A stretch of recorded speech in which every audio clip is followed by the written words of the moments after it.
अस्सलाम वालेकुम। Unit number 2 history the ancient civilisations के हम लॉन्ग क्वेश्चन आंसर करने लगे हैं। शॉर्ट क्वेश्चन आंसर्स और बाकी एक्टिविटीज़ जो हैं वो हमने कर ली थी, तो अब लॉन्ग क्वेश्चन एंड आंसर्स हम करेंगे ग्रेड 6 यूनिट नंबर 2 की हिस्ट्री के। आपकी बुक से देखते हैं पहला लॉन्ग क्वेश्चन। पहला लॉन्ग क्वेश्चन है, what were similarities and differences between the Shang and Zhou dynasty and Indus valley. तो पहला डिफरेंस जो हम इनको देखेंगे, किस हिसाब से हम देखेंगे, हम इसको रिलीजियस तरीके से देखेंगे, उनके रिलीजन में क्या डिफरेंस था और गवर्नेंस में क्या डिफरेंस था, यानी सोसाइटी में लोग रहते किस तरह थे। तो शांग और ज़ो डायनेस्टी का जो पहला पॉइंट है, दे फॉलोड पॉलीथिस्टिक रिलीजन। पॉलीथिस्टिक का मतलब मैंने आपको चैप्टर के दौरान भी बताया था, अभी भी बता रही हूँ, वो लोग जो एक से ज़्यादा खुदाओं पे यकीन रखते हैं। ठीक है, पोली का मतलब होता है मैनी, और ठीक है, और पॉलीथिस्टिक का मतलब है वो लोग जो बहुत ज़्यादा खुदाओं पे यकीन रखते हैं, एक से ज़्यादा खुदाओं को पे यकीन रखते हैं। और इंडस वैली सिविलाइजेशन के लोग थे, वो भी पॉलीथिस्टिक रिलीजन को फॉलो करते थे। यानी एक जो हमें सिमिलैरिटी मालूम हुई है वो क्या है कि वो दोनों रिलीजन के जो लोग थे, हमें वहाँ पे जो एक्सकेवेशन हुई, जो आर्कियोलॉजिस्ट ने हमें बताया, उससे हमें ये पता चला कि वहाँ के जो लोग थे वो एक से ज़्यादा खुदाओं को मानते थे, एक से ज़्यादा रिलीजन्स पे बिलीव किया करते थे।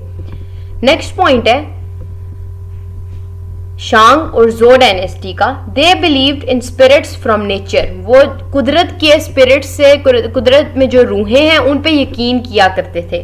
ठीक है, और इंडस वैली सिविलाइजेशन का भी वही है, they believed in spirits from nature, कि वो सूरज, चांद, अगर हवा चल रही है, समंदर है, पानी है, तो वो इन चीज़ों पे भी बिलीव किया करते थे।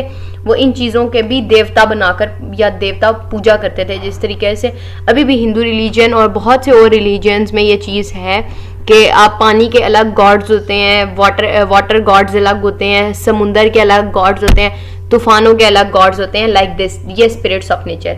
दे वर्शिप्ड मैनी गॉड्स, वो बहुत से खुदाओं पे यकीन रखते थे, और इंडस वैली सिविलाइजेशन में भी ये चीज़ सेम है। अब हमने देखना है गवर्नेंस में। गवर्नेंस में सिमिलैरिटी क्या है, Shang and Zhou dynasty was ruled by monarch system, whereas Zhou dynasty was ruled by feudal system. Shang dynasty जो थी उसमें बादशाही निज़ाम था, कि बादशाह हुआ करता था, बादशाह एक इलाके पे हुकूमत कर रहा है, दूसरे इलाके पे हुकूमत कर रहा है। जबकि ज़ो डायनेस्टी में क्या था, वहाँ पे फ्यूडल सिस्टम था, जागीरदारी निज़ाम था।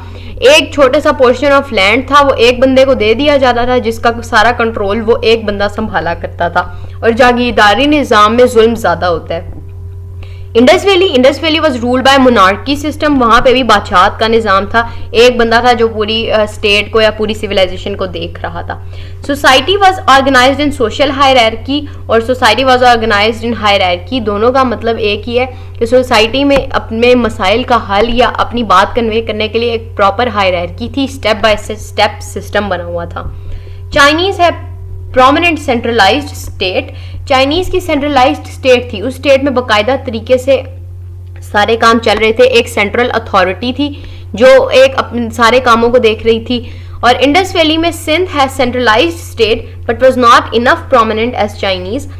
इंडस वैली सिविलाइजेशन में भी एक सेंट्रल अथॉरिटी थी, पर उस अथॉरिटी की पावर इतनी ज़्यादा नहीं थी। बेसिकली शांग और ज़ो जो हैं वो डायनेस्टीज़ हैं, और डायनेस्टीज़ जो होती हैं वो क्या होती हैं, वो एक्चुअली प्रॉपर गवर्नमेंटल सिस्टम होता है। जबकि इंडस वैली जो है वो एक सिविलाइजेशन थी, और सिविलाइजेशंस के अंदर क्या होता है, इंसानों को इंसानों से फोकियत दी जाती है। ऐसा कोई सिस्टम नहीं होता कि वहाँ पे एक इंसान दूसरे पे जुल्म करते। सिविलाइजेशन में ज़्यादातर मिलजुल के रहने का कॉन्सेप्ट ज़्यादा पाया गया है। ठीक है, अगला क्वेश्चन है, do you think that economy of Shang and Zhou was strong, explain. क्या आपको लगता है कि शांग और ज़ो डायनेस्टी की जो मईशत थी, यानी जो उनका अर्निंग का निज़ाम था या जो उनका पैसा कमाने का तरीका था, वो स्ट्रॉन्ग था या नहीं, एक्सप्लेन, कैसे बताएं। Yes, economy of Shang and Zhou dynasties were strong, उनकी जो इकोनॉमी थी वो वाकई स्ट्रॉन्ग थी। Economy of Shang and Zhou was based on agriculture, दोनों डायनेस्टीज जो थी वो एग्रीकल्चर पे, ज़राअत पे बेस कर रही थी। They had fertile land that resulted in more food to grow, उनकी ज़मीनें ज़रखेज़ थी जिसकी वजह से वहाँ पर खाना ज़्यादा मिकदार में उगा करता था। They have enough wealth and skilled labor that other than agriculture. They did some innovative works such as Shang Tomb, walled cities and grand canals. Fertile ज़मीन के अलावा यानी ज़रख़ेज़ ज़मीन के अलावा उनके पास दौलत थी उस डायनेस्टी के पास, और उनके पास हुनरमंद लोग मौजूद थे, यानी वो लोग जिनको बहुत सारा काम, डिफरेंट काम करने आते थे, वो क्या कर सकते थे। फिर उन्होंने बहुत से तामीरी काम भी किए, जिस तरह शांग टॉम्ब्स बनाए, उन्होंने पूरे पूरे शहरों के गिर्द दीवारें बनाई और ग्रैंड कनाल्स और बड़े बड़ी पानी की बॉडीज़ बनाई, जिससे पूरे शहरों के शहरों में पानी सप्लाई किया जाता था। ठीक है, आगे चलें। It shows that Shang and Zhou must have strong economy, otherwise they would just have to complete their basic necessities.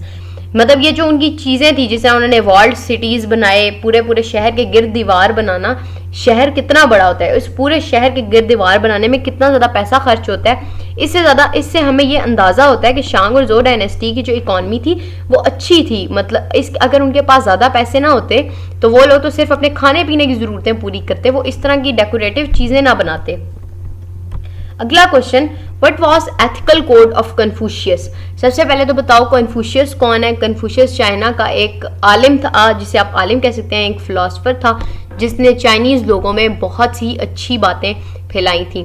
Chinese at that time, जब कन्फ्यूशियस था उस वक्त चाइनीज़ इंतहाई जंगली कौम हुआ करते थे, उनमें कोई तहजीब नहीं थी।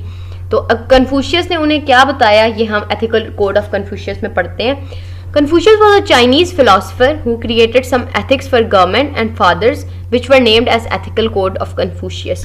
उसने बड़े लोगों के लिए और गवर्नमेंट के लिए क्या किए थे, कुछ एथिक्स, कुछ बेसिक इखलाकियात के ऊपर उसने कुछ बातें बताई, जिसको हमने एथिकल कोड ऑफ कन्फ्यूशियस के नाम से याद किया है। His teachings had a significant impact on the development of Chinese character.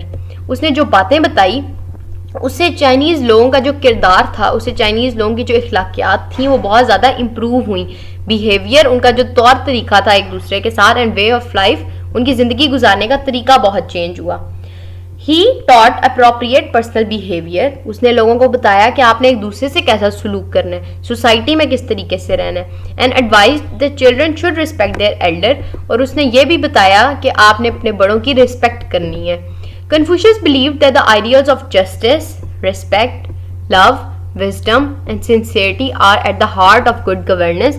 Confucius ने बताया कि जो इंसाफ है माशरे में, इज्जत है, मोहब्बत है, अक्ल है, खुलूस है, वो सब एक गुड गवर्नेंस के अंदर, एक अच्छी हुकूमत के अंदर ज़रूर पाई जाती हैं। एक अच्छी हुकूमत जो है वो इन सब चीज़ों पे मिल के बनती है।